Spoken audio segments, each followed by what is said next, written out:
So, we have talked about weight loss medications in a lot of great detail. The ins, the outs, the potential side effects, the expectations that comes with them. However, one question that keeps coming up and I have yet to answer and address is, well, how do I even get on one of these medications? How do I get my doctor to prescribe it? What is the process to get insurance coverage? What are all the ins and the outs in that regard? And certainly it's been the case where, thanks for all of the information, but, well, before we dive into all of that, welcome back to the program, you beautiful people. My name is Dr. Dan. I'm a pharmacist turned obesity expert. And before we get moving here, I need you to hit the subscribe button down below so you don't miss another episode and we can keep pumping up my self esteem every time I see those subscriber numbers go up. As well, check me out on my other social media channels where you can find me on the Tik, the Talk, the Gram. I think we're starting Pinterest as well. And if you feel like you need some help on your weight management journey, check out my website, healthevolved.co. That is O as in orange. Check it out. You can book a free consult with myself and see if you're a good fit for our program and working with our team. So, first and foremost, a vast majority of the weight loss medications that are currently on the market, such as Ozempic, Wegovy, and Saxenda, require a prescription from your doctor. Xenical or Orlistat might be the one exception in some circumstances. And what I mean by that is that I believe Xenical is currently sold under the name Alli, A-L-L-I. You can get it over the counter, at least in some states and possibly some places here in Canada. It is technically at a lower dose compared to what is found in Xenical, but it seems like something that you can get over the counter without getting a prescription. Now, don't hold me to that because I haven't looked that intensely into the situation around Orlistat and Alli and whether you can get a hold of it. The reason being is that, well, Orlistat can really lead to some situations that might be kind of shitty. If you haven't checked out my video, go back to my channel, check out my playlist. I talk about Xenical or Orlistat in a lot of detail and the ins and the outs that you need to know about that medication in particular. Outside of that, the rest of the weight loss medications that are currently out there do require a prescription, and anybody that is saying that they can get it to you without a prescription is ultimately lying to you. So, how does one get their doctor to prescribe them a weight loss medication like Wegovy, Saxenda, or Ozempic? Well, there are a couple of factors that we need to look at here. First and foremost, you need to have a chat with your doctor, and your doctor ultimately needs to do an assessment to determine if the medication is indicated for you. Is it going to be safe and effective? Now, these medications are indicated for the use in obesity management by Health Canada and the FDA. And obesity in these situations is defined as having a body mass index or a BMI greater than 30 or a BMI greater than 28, but you have other comorbid conditions in conjunction to it. So they're weight-related comorbidities, generally things like hypertension, high cholesterol, diabetes, that sort of thing that might be related to the weight itself. Now, if we get past that point and the doctor decides, all right, the medication is indicated, we definitely can use it in this said individual sitting in front of us. Now we need to figure out, is the medication going to be safe for that individual? And that usually starts with determining, well, are you going to have any issues metabolizing and clearing the drug from your body? Now, our liver and our kidneys are kind of our main metabolizing organs. So if you don't have any issues there, then it should be safe from that perspective. Further, they would need to look at what is your medical history? Do you have any contraindications or conditions that might preclude you from using the medication? So, for example, if we look at the GLP-1 receptor agonists, such as Wegovy, individuals that have a history of medullary thyroid carcinoma or a condition called MENS2, which is multiple endocrine neoplasia 2, or a family history of those conditions, technically cannot use these medications because it may lead to that type of cancer developing in these individuals. And again, if you want to know more about the safety and the true risks around these kind of conditions and stuff like that, go and check out my other videos. I go into a lot more detail around the potential side effects and the black box warnings that are associated with these medications. Now, if the above criteria are met and your physician is comfortable prescribing these medications, they are likely going to prescribe it. Now, what I mean by being comfortable with it is that they know how to prescribe it, so they know the doses to use, what the titration schedule is like. As well, they know how to monitor for any side effects and organ function and that sort of thing. Or in worst case scenario, they might refer you to a specialist who is more comfortable and more adept at prescribing these medications.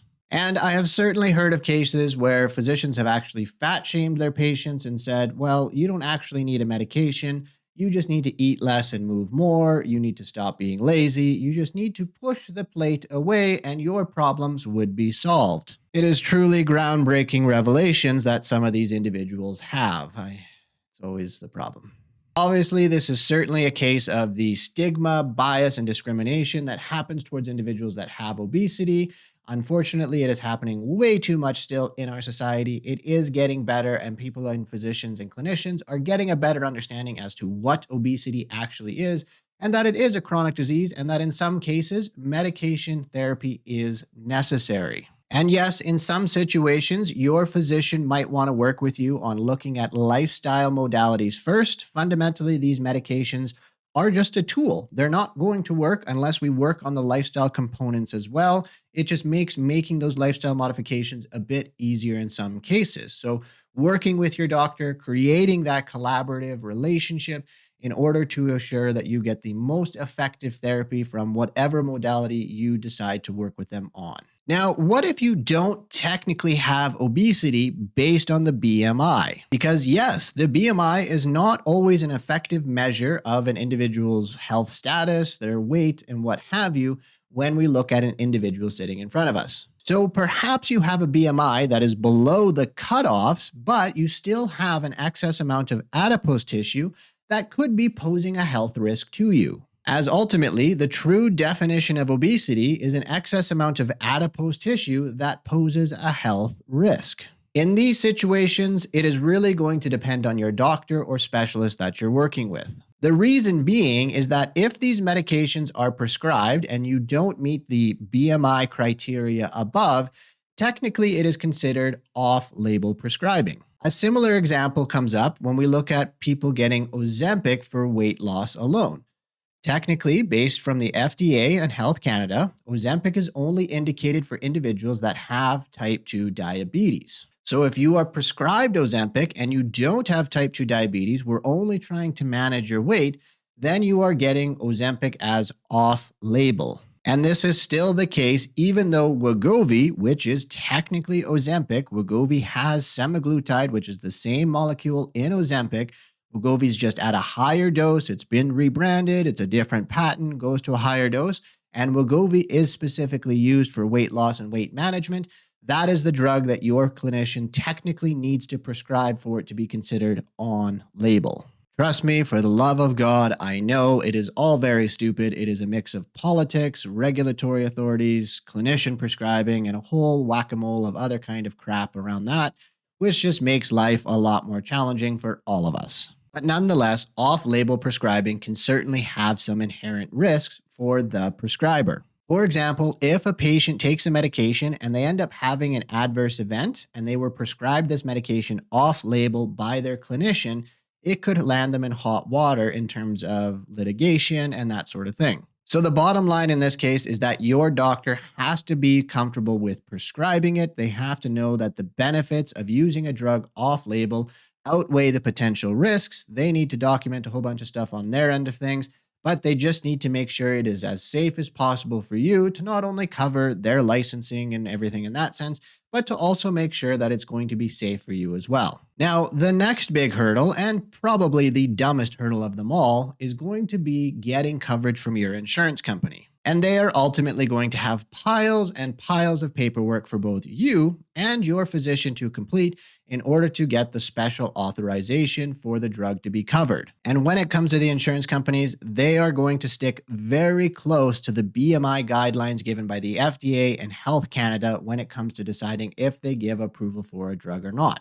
It is very unlikely they're going to give you any kind of approval for off-label prescribing. So if you are given a prescription for Ozempic and you don't have diabetes, your drug company or insurance company is probably not going to cover it. And even if you satisfy the criteria 100% and you get the paperwork all done, the wind could blow and they might ultimately decide not to cover it anyways. You see, their job isn't to insure you to make your life easier. Their job is to make money for their shareholders. And the more money they can hold on to by not paying out insurance premiums and stuff like that, the more money they're going to make.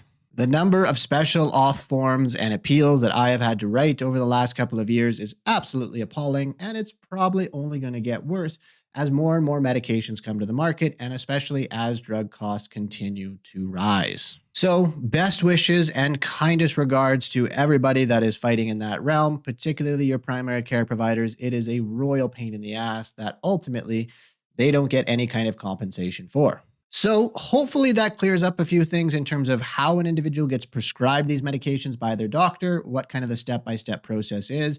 Yes, there is a whole other piece around just the conversation itself and what that looks like. I am working on a skit in that regard to give you a bit more information of maybe how to approach that conversation with your clinician. But hopefully, that helps nonetheless. If you have any comments, drop them down below. And of course, you beautiful people, thank you for tuning in. Don't forget to hit the subscribe button and check me out on my other channels. I'm on the Tick, the Talk, the Gram as at the official Dr. Dan. As well, you can check out our website, healthevolved.co. Again, that's .co, O is in orange, in order to get help on your weight management journey and to find other resources. And until next time, you beautiful people, always remember small tweaks lead to massive peaks.